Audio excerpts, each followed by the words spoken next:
अस्सलाम वालेकुम। आज पहला ट्रेडिंग सेशन था मार्केट का और जिसमें मार्केट की ओपनिंग जो है वो 1200 पॉइंट्स नेगेटिव की रही और इसकी बहुत बड़ी रीज़न एक ये भी है कि कल जो ऑयल है वो $4 जो है प्लस ओपन हुआ था और जियोपॉलिटिकल अनसर्टेनिटी की वजह से यूएस है उसने भी ईरान का प्रपोजल रिजेक्ट कर दिया। पूरे दिन की परफॉर्मेंस कैसी रही और आने वाले दिनों में मार्केट की परफॉर्मेंस कैसे रखती है वो जानते हैं। पहले मुझे आप बताइएगा आज के सेशन को लेकर। देखिए, मार्केट अगर ओवरऑल देखें तो मेरे हिसाब से जितना प्रेशर लेना चाहिए था मार्केट को ऑयल की प्राइस बढ़ने की वजह से, उतना प्रेशर मार्केट ने लिया नहीं। मार्केट के अंदर अच्छी बाइंग मुझे देखने को मिली। अगर सुबह की हम बात करते हैं तो तकरीबन 900 पॉइंट मार्केट माइनस खुली, जबकि जो क्रूड ऑयल था, सुबह ओपनिंग $5 ऊपर थी क्योंकि 95 की क्लोजिंग थी लास्ट वीकेंड के अंदर फ्राइडे वाले दिन और उसके बाद $100 पर सुबह ट्रेड कर रहा था मार्केट खुलते वक़्त और उसके बाद भी मार्केट सिर्फ 800 पॉइंट माइनस खुली। उसके बाद भी लोग प्रेशर के अंदर थे, पैनिक के अंदर थे कि ज़्यादा मार्केट नीचे जा सकती है, लेकिन सिर्फ़ और सिर्फ़ 1500 पॉइंट मार्केट माइनस गई। और अगर हम देखते हैं तो वॉल्यूम्स भी आज थोड़े से बेहतर आए हैं क्योंकि के इलेक्ट्रिक के अंदर जो पेनी स्टॉक्स थे उनके अंदर थोड़े अच्छे वॉल्यूम आए। 1500 पॉइंट मार्केट माइनस गई, 169,500 सुफ़ियान आपको चैनल पे भी कंफर्म कर देंगे किस तरह का लेवल है। और जो मार्केट ने आज हाई लगाया है वो लगाया है 1,71,304 पॉइंट का और क्लोजिंग आई है 1,70,500 पे, जो कि मैंने आपको कल के हफ्तानामा वाले शो के अंदर ही बताया था कि 1,70,000 के ऊपर मार्केट बंद हुई है। बहुत ही अच्छी बात है। 600 पॉइंट माइनस मार्केट सिर्फ बंद हुई है। और वॉल्यूम्स की बात करता हूँ केएससी 100 इंडेक्स के अंदर, तो वो तकरीबन तकरीबन भी जो है वो 63 करोड़ के वॉल्यूम थे और केएससी ऑल के अंदर 110 करोड़ के वॉल्यूम। तो वॉल्यूम्स भी आज अच्छे रहे, पेनी स्टॉक्स के अंदर अच्छी ट्रेडिंग हुई। के इलेक्ट्रिक का आज अपर कैप भी लगा। आज मैंने मिड डे मूव में भी के इलेक्ट्रिक बताया था जब आज ₹8.20 का था। इवन 1 हफ्ते से, पिछले 2 हफ्ते से मैं बता रहा था कि के इलेक्ट्रिक के अंदर मुझे जान लग रही है और ₹10 से ऊपर का हाई के इलेक्ट्रिक लगा सकता है। इसके बाद सिनर्जी के अंदर अच्छे वॉल्यूम्स आए, ₹8.67 की क्लोजिंग, उसने भी अच्छा परफॉर्म किया। और एक और अच्छी बात, एफएफएल फौजी फूड्स के अंदर आज अच्छे वॉल्यूम था और वो अच्छा प्लस हुआ, तकरीबन ₹1.25 के करीब आज पॉजिटिव था विद गुड वॉल्यूम्स, जो कि बहुत ही अच्छी बात है। और फिर आज पूरी मार्केट की पेनी स्टॉक्स थी तो पीआईबीटीएल भी था, क्लोर भी था, बीको भी था। इन तमाम सेक्टर्स ने, इन तमाम एसेट्स ने परफॉर्म किया और अच्छे वॉल्यूम्स आज मार्केट के अंदर आए और बाइंग मोमेंटम रहा मार्केट के अंदर, जो कि बहुत ही अच्छी बात है। ऑयल प्लस होने के बावजूद एक बाइंग मोमेंटम ने मार्केट में देखा जबकि ओपन मार्केट आज भी नेगेटिव हुई थी। सुफियान, ऑयल की पोजीशन हमें क्या बताती है चार्ट्स के ऊपर, थोड़ा सा जरा ऑडियंस के लिए बताएं। जी बिल्कुल। साथ कल हमने तीन इंपॉर्टेंट लेवल्स डिस्कस किए थे और इत्तेफाकन आज सुबह जब ऑयल खुला है, मतलब कल रात में पाकिस्तान के अंदर, तो वो आप देख सकते हैं एक ज़बरदस्त किस्म की गैप अप ओपनिंग हमें नज़र आई। ऐसा गैप अप ओपनिंग जो हुई वो हमारा $97 का जो एक रेट था, जो हमारा रेजिस्टेंस जोन है, उससे ऊपर ही हुई और उसी का थोड़ा सा इम्पैक्ट भी हमने देखा मार्केट्स के अंदर। और फिर उसके बाद यहाँ पे सस्टेन नहीं हो सका, मतलब कि चूंकि एक $100 का साइकोलॉजिकल बैरियर भी है, प्लस उस तरह का एक मोमेंटम हमें नजर नहीं आ रहा। ऑयल के अंदर भी ना एक रेंज है, वो वेल डिफाइंड रेंज है, उसके अंदर फिलहाल चल रहा है और ऊपर से एक ट्रेंड लाइन गिर रही है। तो वापस जब ये नीचे आया, तो अभी जब हम रिकॉर्डिंग कर रहे हैं तो 96-66 पे ट्रेड कर रहा है। अभी कुछ देर पहले ही 97 से ऊपर कुछ ट्रेड करना शुरू किया था इसने, लेकिन फिर से रेजिस्टेंस ने प्लस ट्रेंड लाइन ने अपना काम किया है, तो मोस्ट प्रोबब्ली ये अपना गैप फिल करा सकता है। तो अगर 97 से 94-95 के डॉलर के दरमियान रहता है तो मोस्ट प्रोबब्ली ये कल थोड़ा सा पॉजिटिव रह सकता है बाकी मार्केट्स के लिए और ऑयल थोड़ा सा इसी रेंज में कंटिन्यू कर सकता है। 97 के ऊपर आएगा तो फिर ये ट्रेंड लाइन टूटेगी, लेकिन उसके बाद भी एक कह सकते हैं कि एक जबरदस्त किस्म का ट्रिगर जरूर चाहिए होगा ऑयल को। फिलहाल के लिए थोड़ी सी मुझे पोजीशन इसकी लगती ऐसी है, नजर ऐसा ही आता है कि ये नीचे 94 और इवन 92 को भी नीचे टेस्ट कर सकता है। तो थोड़ी सी पोजीशन इतनी ज्यादा स्ट्रांग नहीं है, थोड़ी सी कमजोर नजर आती है यहाँ पे। सुफियान, हम स्पेसिफिक स्टॉक्स को भी डिस्कस करेंगे। मुझे थोड़ा सा बताइएगा कि सीमेंट सेक्टर की अगर हम खसूसन बात करें, उसकी जो सेल्स हैं वो फर्स्ट क्वार्टर की वो तो डिक्लाइन की हैं। आगे की प्रोजेक्शन आप सीमेंट सेक्टर की कैसे देखते हैं, वो खसूसन कुछ स्टॉक्स भी अगर साथ में आप रेकमेंड करते हैं। सिक्लिकल सेक्टर है, ये सबको पता है, सीजन वाइज चलता है और गर्मियों के अंदर वैसे ही ज़्यादा सेल्स हम देखते हैं और अफ़गान बॉर्डर भी खुला है और अगर जंग भी खत्म होती है तो इम्पैक्ट भी आना है, एक्सपोर्ट भी बढ़ सकती हैं। इस बार तो खैर डोमेस्टिक सेल्स कम आई थी, लेकिन अब न्यूज़ भी ये चल रही है कि सेल्स इनकी बढ़ सकती हैं और स्लो स्लो सेल्स इंक्रीज भी कर रही हैं सीमेंट सेक्टर की। स्पेसिफिक कंपनीज में आपको बता दूं तो टॉप 3 इसके अंदर से मेरी जो फेवरेट है उसके अंदर सबसे टॉप पर आती है लकी सीमेंट, फिर डीजे खान सीमेंट और तीसरे नंबर पर मैपल लीफ सीमेंट। तीनों के अंदर आपको कैपिटल गेन की जगह मौजूद है तीनों के अंदर, लेकिन डिविडेंड कोई भी कंपनी इन तीनों में से कोई खास डिविडेंड नहीं देती है, तो इनके अंदर इन्वेस्टमेंट कर सकते हैं। लेकिन एक और न्यूज़ ये भी चल रही है कि क्योंकि आपको पता है इन्फ्लेशन बहुत ज़्यादा बढ़ रहा है, तो इससे सेल्स तो इंक्रीज़ होंगी कंपनी की, लेकिन इन्फ्लेशन की वजह से जो प्रॉफिट मार्जिन्स होते हैं, ग्रॉस प्रॉफिट मार्जिन्स, वो इतने ज़्यादा इंक्रीज़ नहीं करेंगे। वो नॉर्मली रहेंगे या फिर स्लो स्लो कम होंगे। इन्फ्लेशन की वजह से ट्रांसपोर्टेशन कॉस्ट भी लगती है और आपको पता है ऑयल भी यूज़ होता है। तो इस वजह से इनके प्रॉफिट मार्जिन्स कम होंगे, जिस वजह से हम प्रॉफिटेबिलिटी यहीं पर खड़े, यहीं पे स्टिल देख सकते हैं। यहाँ पर थोड़ी बहुत प्रॉफिटेबिलिटी को हम नीचे जाता हुआ देख सकते हैं, लेकिन इन द लॉन्गर रन सारी चीज़ें सेटल डाउन हो जाएँगी, तो प्रॉफिटेबिलिटी बेहतर हो जाएँगी। मेन जो इम्पैक्ट करेगी वो लॉन्ग टर्म के अंदर सेल्स करेगी कि सेल्स किस तरह से बढ़ रही है सीमेंट सेक्टर्स की। तो अच्छी न्यूज़ है आई थिंक इतनी कोई ज़्यादा नेगेटिव नहीं है सीमेंट सेक्टर की न्यूज़। मुझे जैसे सुफियान ने चार्ट दिखाया ऑयल का, हम देख रहे हैं जब से जियोपॉलिटिकल टेंशन शुरू हुई है तो ऑयल भी एक जियोपॉलिटिकल हेडलाइन की तरह ही ट्रेड कर रहा है। तो थोड़ा सा बताएं कि मार्केट इस ऑयल की पोजीशन को अब्जॉर्ब कर चुकी हुई है, क्योंकि अब जैसे कल सुफियान ने चार्ट दिखाया था तो मैं बता रहा था एक नया नॉर्मल है। तो क्या अब जिस प्राइस रेंज में ये ट्रेड हो रहा है ये एक नया नॉर्मल बन चुका है, मार्केट इसको अब्जॉर्ब कर चुकी है? और फॉरवर्ड लुकिंग के हिसाब से डिफरेंट एस्पेक्ट्स को देखिए, जिसमें आईएमएफ का विजिट भी है, बजटरी कंसर्न्स भी हैं, या अभी भी oil would be the prime indicator जिससे मार्केट परफॉर्म कर सकती है? देखिए, अगर $5 के अंदर, जहाँ तक मुझे लगता है कि अगर $5 के अंदर-अंदर ये मूवमेंट दे रहा है ऑयल, तो इतना कोई ज़्यादा इम्पैक्ट नहीं लेगी मार्केट। अगर हम आज देखते हैं तो $5 ऊपर था और मुझे लगता था कि मार्केट पैनिक ले सकती है, लेकिन नहीं लिया मार्केट ने पैनिक। मतलब $5 की जो मूवमेंट है वो जस्टिफाइड है। अगर नीचे आता है तो भी इतना खास मोमेंटम हम मार्केट के अंदर बाइंग प्रेशर नहीं देखेंगे। तो $5 से ऊपर की अगर विथिन अ डे अगर मूवमेंट ले लेती है, जैसे कि अगर 90 चल रहा है, 90 से डायरेक्ट 100 हो जाता है, तो ऑब्वियसली कोई ना कोई बैकवर्ड न्यूज़ होगी, तब जाके इतना कोई बड़ा उतार-चढ़ाव ऑयल के अंदर देखा जाएगा, और उसका इम्पैक्ट फिर जो है वो मार्केट भी लेगी। तो अगर यहाँ से ऊपर जाता है, यहाँ से नीचे जाता है, तो फिर ऑब्वियसली मार्केट ने इम्पैक्ट लेना है। अगर ज़्यादा तेज़ी से जाता है और अगर यहीं पे ही स्थिर रहता है $2-3 ऊपर-नीचे, तो कोई खास इम्पैक्ट नहीं लेगी मार्केट, यहीं पे चलेगी। कंसोलिडेशन फेज़ के अंदर एक मार्केट है प्रॉपर्ली, अच्छे वॉल्यूम्स आ रहे हैं, कभी कौन-सा सेक्टर चलता है, कभी कौन-सा चलता है, कभी पेनी स्टॉक्स के अंदर अचानक से काम आ जाता है। अगर हम पिछले हफ्ता देखते हैं, तो पिछले हफ्ते के अंदर इनिशियली 2-3 दिन के अंदर पेनी स्टॉक्स अच्छा चल रहे थे, उससे पहले भी चल रहे थे, फिर अचानक से रुक जाते हैं, वॉल्यूम्स की कमी आ जाती है। तो बस ये नॉर्मल मार्केट चल रही है। आई थिंक अब मार्केट सेटल डाउन हो गई है, ऐसा कोई प्रेशर वाली बात नहीं है, ना ही कोई पॉजिटिविटी वाली बात है। अब पॉजिटिव एक, अगर प्रॉपर्ली हम देखते हैं मार्केट को और मार्केट हम चाहते हैं कि अच्छा परफॉर्म करे, तो वो सिर्फ 2 न्यूज़ से आ सकती है। या तो प्रॉपर्ली जंग खत्म हो, क्योंकि जंग अगर खत्म होती है तो यहाँ से एटलीस्ट भी $15-20 जो ऑयल है वो हमारा क्रैश करेगा, और $15-20 का इम्पैक्ट लेगी, फिर मार्केट 10,000 15,000 पॉइंट एक पॉजिटिव जा सकती है मार्केट। एक तो ये पॉजिटिव इंडिकेटर हमारे पास है, और दूसरा बजट अगर अच्छा आ जाए स्टॉक मार्केट के कंपनीज़ के लिए, स्टॉक मार्केट के पार्टिसिपेंट्स के लिए, तो वो एक इंडिकेट करेगा। अगर हम देखते हैं जो आज जो स्क्रिप्ट चले हैं, जिसके अंदर एफएफएल था, प्रेमा आज प्लस था, एफसीपीएल चला, तो ये जो दूध वाली कंपनी है, जो एक कंटिन्यूअसली हम रूमर सुन रहे थे पिछले दिनों कि 18% से शील्ड को लाके 10% पे कर दिया जाएगा, तो मुझे लगता है कहीं न कहीं ये भी स्टिल इंटैक्ट है, और हो सकता है कि बजट के अंदर ये चीज़ कन्फर्म भी हो जाए, तो इसका फिर मार्केट भी इम्पैक्ट लेगी। और भी बहुत सारी न्यूज़ है, रिफाइनरी पॉलिसी की बात है, अगर रिफाइनरी पॉलिसी अप्रूव हो जाती है, तो फिर रिफाइनरी सेक्टर के अंदर हम इम्पैक्ट देखेंगे, और उसका रिफाइनरी पॉलिसी का सबसे बड़ा बेनिफिशियल भी सिनर्जी होगा, तो सिनर्जी के अंदर भी हमें आज वॉल्यूम देखने को मिले। इसके अलावा केएल इलेक्ट्रिक की बातें चल रही थी, तो केएल इलेक्ट्रिक भी आज बहुत ज़्यादा पॉजिटिव था। तो हो सकता है कहीं न कहीं हमें इंडिकेशंस मिल रही हैं कि market is all settled, consolidation phase के अंदर है, चीज़ें सेटल डाउन हो रही हैं, आहिस्ता-आहिस्ता कूल डाउन की तरफ जा रही हैं। जब सब सेट हो जाएगा, तो मार्केट ने फिर तेज़ी से चलना ही है। Everything positive right now. हम जब सिनर्जी की बात करते हैं, हमने पहले भी देखा कि सिनर्जी में वॉल्यूम्स लगे, जबकि सिनर्जी एक पेनी स्टॉक है, लेकिन सबसे बड़ी रिफाइनरी भी इसको कंसिडर किया जा सकता है। तो क्या ये कंपाउंडिंग के लिए एक अच्छा स्टॉक होगा? इसके साथ मैं एक और सवाल भी कनेक्ट करूंगा कि अमूमन जब भी कोई इन्वेस्टमेंट कर रहा होता है पाकिस्तान के अंदर, वो सबसे ज्यादा डिविडेंड बेस्ड स्टॉक्स की तरफ जाता है। लेकिन आपने सीमेंट सेक्टर में जो स्टॉक्स रिकमेंड किए उनमें से मेजरली ज्यादा डिविडेंड नहीं देते, और एंग्रो एचपी आप रिकमेंड करते हैं। तो क्या डिविडेंड के लिए ये एक प्रिंसिपल होना चाहिए कि सॉरी इन्वेस्टिंग के लिए कि डिविडेंड होना जरूरी है, या एक कंपनी की परफॉर्मेंस अच्छी होनी चाहिए और वो काफी होता है इन्वेस्टिंग के लिए? ये जरा बताइए।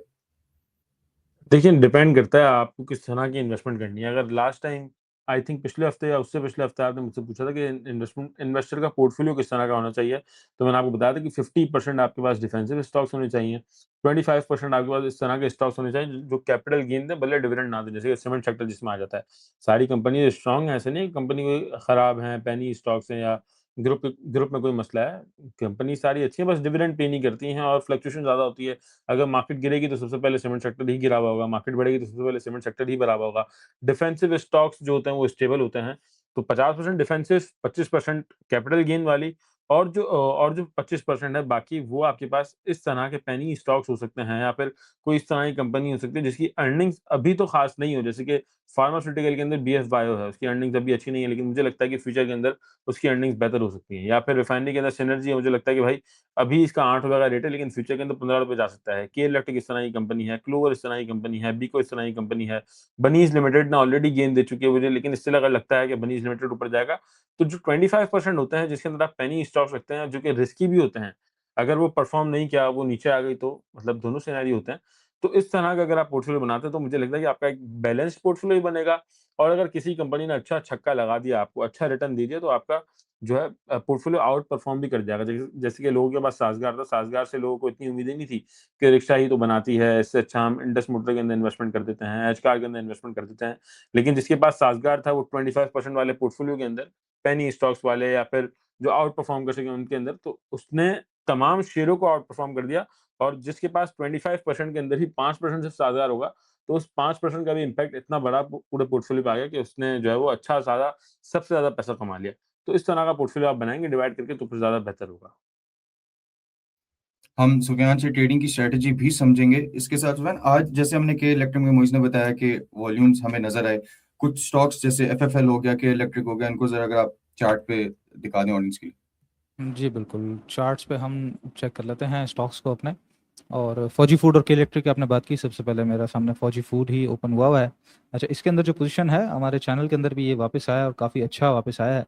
सबसे बड़ी बात ये है कि जो वॉल्यूम्स हैं वो बहुत ज़्यादा सपोर्टिव हैं। काफ़ी एक अरसे के बाद अगर हम देखें तो ये गालिबन करीबन कोई 21 जनवरी 2026 के बाद इतने बड़े वॉल्यूम्स हमने फौजी फूड के अंदर देखे। और साथ एमएससीडी भी प्लस है, आरएसआई भी ऊपर है, और प्लस ये अपना जो खास तौर पे ऊपर की तरफ से जो डाउन ट्रेंड कंटिन्यू हुआ था, वो उस डाउन ट्रेंड को तोड़ के वापस ऊपर की तरफ आया। अच्छा, थोड़ी-सी सेलिंग ऊपर से इसके अंदर विटनेस हुई है, लेकिन अच्छी बात ये है कि इसने रेजिस्टेंस क्रॉस कर दिया, प्लस डाउन ट्रेंड तोड़ दिया, प्लस अपने चैनल के अंदर आ गया, साथ वॉल्यूम्स इसको सपोर्ट कर रहे हैं, यानी कि इसके अंदर अब ज़बरदस्त किस्म का इंटरेस्ट मौजूद है। करंट रेट पे भी बाइंग कर सकते हैं, थोड़ा यहाँ भी बाय कर सकते हैं, कुछ नीचे आए तो भी बाय कर सकते हैं। स्ट्रिक्ट स्टॉप लॉस जो होगा, क्योंकि पिछले 3 दिन की अगर हम परफॉर्मेंस इसके अंदर देखें, तो जो इसका जुमेरात का लो था वो था 17.25, जुम्मे का लो है ₹17.27 और आज का लो है ₹17.26। तो आपके पास डेड ज़बरदस्त किस्म का स्टॉप लॉस आ गया है ₹17.25 के। अगर वो टूटा तो ये जो सपोर्ट बनी है पिछले 3 दिन की, ये भी खराब हो जाएगी। फिर ऊपर जो रेजिस्टेंस तोड़ा है वो भी खत्म हो जाएगा, डाउन ट्रेंड भी खत्म हो जाएगा, चैनल से भी बाहर आ जाएगा, मतलब कि वहाँ पे स्टॉक का जो ट्रेंड है वो वापस रिवर्स हो जाएगा। तो आपने इसी को स्टॉप लॉस मान के चलना है। करंट रेट 1870 है, 1877 है, तो करंट रेट पे बाइंग किया जा सकता है। थोड़ा नीचे है 1850, 1810, ₹18, ये पूरा आपका बाइंग जोन बनेगा। 1725 से नीचे का स्ट्रिक्ट स्टॉप लॉस होगा। अच्छा, पिछला इसका एक यहाँ पर अगर हम देखें तो ये एक टॉप मौजूद था। अगर इस टॉप के ऊपर हम रेजिस्टेंस लगा के देखते हैं साथ, तो यहाँ पे करीबन ये ₹19.77, ₹19.80 का रेट आता है, जो कि बहुत इंपॉर्टेंट है। इसको अगर इंशाल्लाह ताला इसने क्रॉस कर दिया तो जो चैनल का टॉप नज़र आता है वो करीबन ₹25 का नज़र आता है, ₹25 का, जो कि एक फिनोमिनल किस्म का रिटर्न है एफएफएल के अंदर। और जिस तरह अभी मुइज़ ने भी बताया कि कुछ खबरें भी हैं, चार्ट्स पे तो खैर खबरों की बात नहीं होती, लेकिन अगर हैं तो मार्केट में चूंकि अगर उस तरह का भी इंटरेस्ट मौजूद है तो इसके अंदर आपको एक अच्छा मोमेंटम देखने को मिलेगा। फिलहाल के लिए वापस आया है, बड़ी जबरदस्त किस्म की इंडिकेशन दी है फौजी फूड ने। दूसरा हमारे पास के इलेक्ट्रिक, और के इलेक्ट्रिक ही है जिसकी वजह से आज मार्केट के अंदर बहुत तगड़े वॉल्यूम्स भी नजर आए। अच्छा, इसके अंदर भी एक जो चैनल की सिचुएशन है वो सीधी हमें चलती हुई सी नजर आती है, जहां पर अगर हम देखें तो ये रेजिस्टेंस, फिर यहाँ रेजिस्टेंस जोन, फिर ये रेजिस्टेंस, फिर ये रेजिस्टेंस करते करते रेजिस्ट करते करते आज इसने इस रेजिस्टेंस को तोड़ा है, इस चैनल को तोड़ा है। तो अगर हम इसी को ऊपर लेते हुए चलें, अगर बिल्कुल टॉप को पकड़ें, तो करीबन जो इस चैनल का अगर टॉप टू टॉप मिला के देखेंगे तो करीबन ये ₹11 तक एक हमें पोजीशन नजर आती है। और अगर थोड़ा आगे करें आप तो 11.30, 11.50 तक भी हमें पोजीशन नजर आती है। तो ये है सिचुएशन के इलेक्ट्रिक के अंदर फिलहाल के लिए इंपॉर्टेंट रेजिस्टेंस एरिया, क्योंकि अभी रिसेंट हाई था ₹9.50, ₹58 का, तो वहां पर फिलहाल तो हो सकता है कि ये थोड़ा सा टकराए और एक डबल टॉप की सिचुएशन बने। जिनके पास ऑब्वियसली यहाँ अगर रखा हुआ है ₹17.74 का, 17.70 का, इवन आज की भी अगर खरीद है ₹8 की, तो अगर कल ये 9.50 के करीब करीब आपका बिकता है, तो मैं समझता हूँ वहाँ पे लाजमी प्रॉफिट टेकिंग करनी चाहिए। क्योंकि होता क्या है कि लोग वहाँ पे प्रॉफिट टेकिंग नहीं करते। पिछली दफा मुझे बहुत अच्छे से याद है, हमारी कॉल थी, सुहेल साहब ने यहाँ पे कॉल दी थी इसकी 7 साढ़े 7 रुपए करीब करीब, और ये फिर चलते चलते ऊपर की तरफ आया था और इसने 9.50 का हाई लगाया था। 9.20 से हमने वहाँ पे ग्रुप के अंदर हमारे सेल करवाने का एक कह दिया था। वहाँ पे जिन लोगों ने नहीं सेल किया तो उन्होंने फिर उसके बाद नीचे यहाँ पे इतना खराब रेट देखा कि वो ₹6.25 पे, ₹9 साढ़े ₹9 का स्टॉक ₹6.25 पे देखा। तो अच्छा होता है कि जब आपका स्टॉक एक अच्छे मोमेंटम के अंदर बिक भी रहा हो तो आप बेच दें। जो ही ये लेवल क्रॉस करेगा ₹9.58, ₹9.60, आप दोबारा खरीद लीजिएगा, क्योंकि उसके बाद फिर टारगेट तो ₹11, ₹11.30 तक है। तो मजीद आपको गुंजाइश करीबन ₹1.5, पौने ₹2 और मिल जाएगी। लेकिन अगर यहाँ से रिवर्स हुआ तो आपके पैसे फिर ब्लॉक हो सकते हैं। तो मैं समझता हूँ यहाँ पे थोड़ी प्रॉफिट टेकिंग करनी चाहिए, उसके बाद देखना चाहिए अगर रेजिस्टेंस क्रॉस कर गया तो नई बाइंग करके ऊपर भी इसके अंदर काम किया जा सकता है। हम साथ में नेटसोल को भी डिस्कस कर लेते हैं। 3 स्टॉक्स हो जाएंगे आज के लिए, इनको हम कर बिल्कुल लेते ठीक हैं। है, बिल्कुल ठीक है। साथ मैं अपनी स्क्रीन प्रेजेंट कर देता हूँ। नेटसोल भी पिछले 2-3 दिन से आई गेस जो है वो काफ़ी बेहतर तरीके से परफॉर्म कर रहा है। जी। और चार्ट मैं अपना खोल लेता हूँ जी। बिल्कुल, यहाँ पर हम नेटसोल को भी देख लेते हैं। टेक्नोलॉजी सेक्टर में काफ़ी अच्छी कुछ परफॉर्मेंस पिछले 2-3 दिन में हमें नजर आ रही है। अच्छा, नेटसोल के अंदर भी जो एक सिचुएशन है, अगर यहाँ पर हम देखते हैं इसके अंदर, तो वॉल्यूम्स अगर आप देखें तो राइजिंग वॉल्यूम्स हैं। और ये बहुत एक लंबे अरसे के बाद अगर आप देखें इतने बड़े वॉल्यूम्स आपको जो नजर आए हैं, वो लास्ट हमें नजर आए हैं साल 2024 के अंदर। तो पूरा ऑलमोस्ट समझ लीजिए कि आप 1.25 साल के बाद पौने 2 साल के बाद 1.5 साल के बाद गालिबन आपको इतने बड़े वॉल्यूम्स का इंटरेस्ट मौजूद इसके अंदर नज़र आ रहा है, ठीक है। साथ MACD प्लस है, RSI बुलिश ज़ोन में आ चुका है, 70 अबव हो चुका है RSI हमारा, तो ये बुलिश ज़ोन में दाखिल हो चुका है। तो ये इंडिकेटर्स हमें काफ़ी बेहतर पोजीशन यहाँ पे दिखा रहे हैं, खासतौर पे वॉल्यूम्स। जहाँ तक बात रही इसके चैनल की, तो ये पूरा सीधा-सीधा किस्म का अगर आप देखेंगे, ये ज़बरदस्त किस्म का इसका जो चैनल बनता हुआ आ रहा है, यहाँ पे बार-बार इसने रेजिस्ट किया 2 दफ़ा और उसके बाद इसने जंग के दौरान ही ₹90 का लो लगा दिया। अब जाके ये चैनल के अंदर वापस आया है विद राइजिंग वॉल्यूम्स प्लस ज़बरदस्त किस्म का इंटरेस्ट। लेकिन यहाँ पर अभी फिलहाल अगर हम देखें तो एक पोजीशन इसके अंदर मौजूद है, क्योंकि पहले यहाँ पे डबल टॉप लग चुका था ₹153-152 पे, फिर ऑलरेडी यहाँ पे रेजिस्ट किया इसने, यहाँ पे रेजिस्ट किया और ऊपर से अगर ये ट्रेंड लाइन आप देखें तो ट्रेंड लाइन प्लस रेजिस्टेंस दोनों एक ही पॉइंट पे मिल रहे हैं।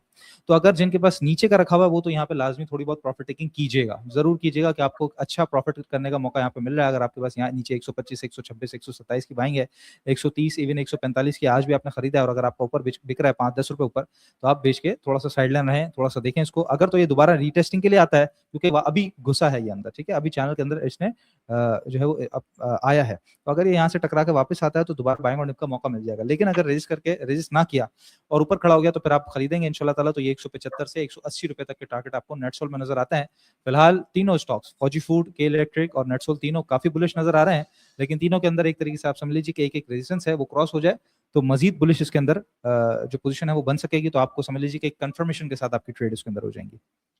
सुफियान, एक ट्रेडर की क्या स्ट्रेटजी होनी चाहिए मार्केट के अंदर, क्योंकि जाहिर है एक फाइनेंशियल मार्केट्स तो बहुत सी हैं जहाँ पे ट्रेडिंग होती है, लेकिन स्टॉक मार्केट के अंदर खसूसन एक ट्रेडर की, क्योंकि ट्रेडिंग का काम बिल्कुल अपोजिट है इन्वेस्टिंग से, तो उसने प्राइस एक्शन पे काम करना होता है। हर ट्रेडर की एक डिफरेंट स्ट्रेटजी होती है, कुछ सेम स्ट्रेटजी नहीं हो सकती। एक ठीक स्ट्रेटजी क्या होनी चाहिए किसी ट्रेडर के लिए जो उसको कंसिडर करनी चाहिए किसी भी स्टॉक में एंटर करने से पहले, ऑडियंस के लिए आप प्लीज बताएं। सर, सबसे बेहतरीन किस्म की स्ट्रेटजी होती है सेल। सुहेल ठीक है। साहब हमारे बताते हैं सेलिंग इज एन आर्ट, और हमने उसको बहुत बताया, स्टॉकिफाई ने बहुत बताया, सुहेल साहब ने बहुत बताया, सेलिंग इज एन आर्ट, और हम उस पर बहुत ज्यादा फोकस करते हैं। हमारे ग्रुप्स के अंदर, हमारी वीडियोस के अंदर हम बताते हैं प्रॉफिट टेकिंग करें, हम बताते हैं आप स्टॉप लॉस लगाइए, हम बताते हैं कि आप बेच के निकलें। अगर आप ट्रेडर हैं तो आपका काम है बेचना। अब लोग इस जहन से लेते हैं कोई भी स्टॉक के मैंने ये खरीदना है और ऊपर ही बेचना है। वो बेचना सिर्फ ऊपर नहीं होता, आपका कहीं ना कहीं नीचे भी बेचना है, क्योंकि जो ट्रेडर का जो मेन चीज होती है वो होती है उसका कैपिटल। अगर आपने अपनी कैपिटल की प्रोटेक्शन कर ली, जिसे कहा जाता है रिस्क मैनेजमेंट, अगर आपने वो प्रॉपर कर ली, you are a good trader, you are a best trader. आप किसी भी मार्केट में, आप इवन डिजिटल मार्केट्स की बात कर रहे हैं, स्टॉक मार्केट की या क्रिप्टो करेंसीज या मैं ये नहीं बात करता, आप इवन जो फिजिकल बिजनेस कर रहे हैं, आप किसी जूते का कारोबार कर रहे हैं, आप दवाइयों का कारोबार कर रहे हैं, आप इवन प्लॉट्स का कारोबार कर रहे हैं, उसमें ट्रेडिंग कर रहे हैं, वहां भी आप कामयाब ट्रेडर हैं अगर तो आपको बेचना आता है और आप अपने कैपिटल को प्रोटेक्ट कर सकते हैं। मिसाल के तौर पर अगर आपका आपने स्टॉक लिया हुआ है 20 लाख रुपए का और वो 22 लाख हो गया, आपने नहीं बेचा, आपका टारगेट था 25 लाख रुपए, लेकिन वहां तक नहीं गया और उसके बाद नीचे आया और 18 लाख पे है। 18 लाख पे आपका स्टॉप लॉस बांधना है, क्योंकि वो जो अगर आप 2 लाख देख रहे हैं तो आपका पीछे 18 लाख रुपया लगा हुआ है, तो वो 18 लाख जब आपके पास आ जाएगा, अगले स्टॉक में आप ट्रेड करके 1 लाख और कमा सकते हैं, फिर अगले स्टॉक में ट्रेड करके 1 लाख और कमा सकते हैं, 20 लाख दोबारा प्रॉपर हो गया। लेकिन वो 18 लाख से दोबारा 15 लाख हो गया, वहां नहीं बेच सकते, फिर आप वहां बेच ही नहीं सकेंगे। तो बेचना सबसे जरूरी चीज है। सेलिंग इज एन आर्ट, ऐसे ही नहीं कहा किसी ने, ऐसे ही नहीं कहा सुहेल साहब ने, ऐसे ही नहीं कहा स्टॉकिफाई ने, बिल्कुल। ये बहुत जरूरी चीज है। अगर आपको बेचना आता है, you are the best trader, आपकी रिस्क मैनेजमेंट प्रॉपर है, आप कहीं भी काम कर सकते हैं। ट्रेडिंग स्ट्रेटेजी बहुत इंपॉर्टेंट होती है, इसमें सिर्फ इंडिकेटर्स या इसमें सिर्फ आउटलाइन या चीज़ों को स्किल सेट सिर्फ इंपॉर्टेंट नहीं होता, ट्रेडिंग साइकोलॉजी एक बहुत बड़ा पार्ट और एक अहम पार्ट प्ले करती है। जैसे कि हमने पहले भी मेंशन किया था, टीम स्टॉकिफाई का technical analysis super class batch 9 जो कि स्टार्ट हो रहा है 6 जून से, ये हमारा बैच 9 है, जिसका मुराद है कि 8 बैचेस इसके पहले हो चुके हैं। स्टॉक्स पे पकड़, कौन स्टॉक में वॉल्यूम लग रहा है, क्या ऐसी चीजें होती हैं जो आपको कंसिडर करनी होती हैं किसी भी स्टॉक के अंदर जंप इन करने से पहले, क्या स्ट्रेटेजी टीम स्टॉकिफाई की होती है। हम भी सीख के ही कोर्स करवा रहे हैं, तो हमारी भी एक स्ट्रेटेजी होगी। हमसे स्ट्रेटेजी सीखना चाह रहे हैं, अभी इस पे 25% डिस्काउंट भी है। मजीद सारी मालूमात आपको 0362 टाटा 466 पर नंबर कर मैसेज करके आपको मिल जाएंगी। और इसके अलावा वापस आते हैं शो की तरफ। मुझे मार्केट को लेके क्या स्ट्रेटजी होनी चाहिए आने वाले दिनों के लिए, थोड़ा सा बताइए ऑडियंस के लिए। देखिए, स्ट्रेटजी जो प्रॉपर्ली हम डिफाइन करते हैं वो मेरे हिसाब से अभी जिस तरह की मार्केट चल रही है, तो प्रॉपर्ली स्ट्रेटजी सुबह ही डिफाइन होगी। अगर हम देखते हैं सुबह $100 पे था क्रूड ऑयल, उसके बाद स्लो नीचे आता रहा, मार्केट भी वहीं पे ही खड़ी रही, मार्केट के अंदर इतना कोई खास ना ही प्रेशर आया, ना ही कोई तेजी से बाइंग आई, मतलब नॉर्मल मार्केट 600 पॉइंट माइनस बंद हुई है, 800 पॉइंट पे खुली थी, 600 पॉइंट माइनस बंद हुई है। अब हम देखते हैं कि ऑयल कहाँ जाता है। अभी तो 96 97 के पास ट्रेड कर रहा है, और अगर ये नीचे जाता है 95 के नीचे क्लोजिंग दे देता है, तो मुझे लगता है कि मार्केट पॉजिटिव जा सकती है, क्योंकि मार्केट के अंदर कोई खास अभी नेगेटिव इंडिकेटर्स प्रिवेल नहीं कर रहे हैं, सिर्फ और सिर्फ सारी चीज़ें पॉजिटिव वे में जा रही हैं। सीमेंट छट्टे की सेल्स बढ़ने की न्यूज़ हो, या फिर रिफाइनरी पॉलिसी हो, या फिर दूध पे टैक्स कम होना हो, तो सारी चीज़ें पॉजिटिव हैं स्टॉक मार्केट की कंपनीज़ के लिए, पार्टिसिपेंट्स के लिए, सबके लिए पॉजिटिव है। तो मार्केट वैसे तो पॉजिटिव मोमेंटम में है, लेकिन अगर तो ऑयल बढ़ता है तो फिर मार्केट थोड़ा बहुत नेगेटिव जा सकती है। लेकिन हमें हमेशा पॉजिटिव रहना है और अभी भी पॉजिटिव रहना है। सुफियान ने कल इसी वीडियो के अंदर बताया था कि 175 का लेवल है, तो मुझे लगता है वो स्टिल इंटैक्ट है। मेरे हिसाब से 175 मार्केट एक बार टच कर सकती है, क्योंकि आज हमने देखा कि मार्केट मेरे हिसाब से नेगेटिव ज़्यादा होनी चाहिए थी, हुई नहीं। मतलब मार्केट के अंदर बाइंग मौजूद है, बायर्स मौजूद हैं। तो स्टिल मुझे लगता है कि मार्केट एक बार 175 तक जा सकती है, और अगर उसके ऊपर जाती है, उसके ऊपर क्लोजिंग दे देती है, तो मार्केट बहुत ही स्ट्रांग होगा। और एक और इंडिकेटर है मेरे हिसाब से, एक मेंटल बैरियर होता है ना, कि 1,70,000 के ऊपर ही मार्केट अपने आप को सस्टेन कर रही है। पिछले हफ्ते के अंदर मार्केट ने 8,000 पॉइंट गेन किए टोटल, और उस 8,000 पॉइंट गेन करते हुए 1,70,000 के ऊपर मार्केट ने क्लोजिंग दी, वीकली क्लोजिंग। उसके बाद आज के दिन भी इतनी नेगेटिविटी होने के बावजूद, इवन ईरान ने जो है वो रिजेक्ट कर दिया, सॉरी, यूएस ने ईरान की जो पीस डील है वो रिजेक्ट कर दी। उसके बाद भी मार्केट ने अपने आप को स्ट्रांग रखा और 1,70,500 के ऊपर ही क्लोजिंग दी है। तो मुझे लगता है ये पॉजिटिव ही है स्टॉक मार्केट के लिए, और मार्केट अब यहाँ से ऊपर ही जाएगी। अगर हम स्पेसिफिक सेक्टर्स की बात करते हैं, तो सबसे पहले फूड सेक्टर बहुत ज़्यादा स्ट्रांग है। इसके बाद टेक्नोलॉजी सेक्टर अभी चलना शुरू हो चुका है, जिसके अंदर सिस्टम्स लिमिटेड है, नेटसोल है, ये परफॉर्म कर रहे हैं। एवेंसियन के अंदर अगर किसी को इन्वेस्टमेंट करनी है लॉन्गर रन के अंदर, जैसे मैंने बताया था, जो आउट परफॉर्म कर सकता है, तो एवेंसियन भी है, ऑक्टोपस भी है, इनके अंदर भी आप ट्रेडिंग कर सकते हैं। पेनी स्टॉक के अंदर इसमें टेलीकार्ड आ जाता है, सिमेट्री आ जाता है, तो ये भी कुछ ना कुछ परफॉर्म कर सकते हैं। इसके बाद रिफाइनरी सेक्टर मुझे लगता है कि अभी परफॉर्म नहीं कर रहा, तो उसके अंदर भी अच्छे चांसेस मौजूद हैं। कुछ आप टेक्सटाइल के अंदर भी कर सकते हैं, जिसमें निशात मिल आ जाता है और इंटरलूप, ये मेरे दोनों फेवरेट स्क्रिप्ट्स हैं। और बस सीमेंट सेक्टर है, तो ये कुछ कंपनीज़ हैं, और पेनी स्टॉक्स ऑन टॉप, ये मुझे लगता है कि अच्छे वॉल्यूम्स जनरेट करेंगे, और अच्छी आपको इनके अंदर बाइंग सेलिंग का मोमेंटम मिल जाएगा, जिसके अंदर सबसे टॉप पर के इलेक्ट्रिक है, सिनर्जी है, बनीज़ लिमिटेड है, क्लोवर है, सिमेट्री भी पेनी स्टॉक के अंदर ही आता है, बीको है, और एक और है अंडरडॉग ब्लू एक्स कंपनी है, पहले जेम बोर्ड में हुआ करती थी, अब ब्लू एक्स डायरेक्ट हो गई है। इसके अंदर वॉल्यूम्स कम होते हैं, लेकिन मुझे लगता है कि ये भी अच्छा परफॉर्म कर सकती है।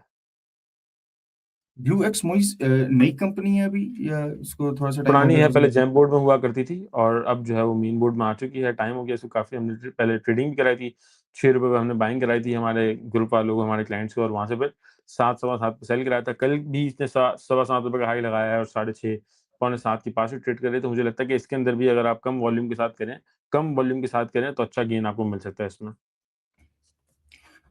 जैसे कि मोइज़ ने स्ट्रैटेजी भी बताई, सुफियान ने भी ट्रेडिंग के हवाले से स्ट्रैटेजी बता दी। मार्केट हेवीली रिलाई करती है सेंटिमेंट्स के ऊपर, सेंटिमेंट्स डिपेंडेंट है जियोपॉलिटिकल टेंशंस के ऊपर, सीज़ फायर के ऊपर, और साथ में ऑयल की प्राइसेस किस तरह अनफोल्ड होती हैं।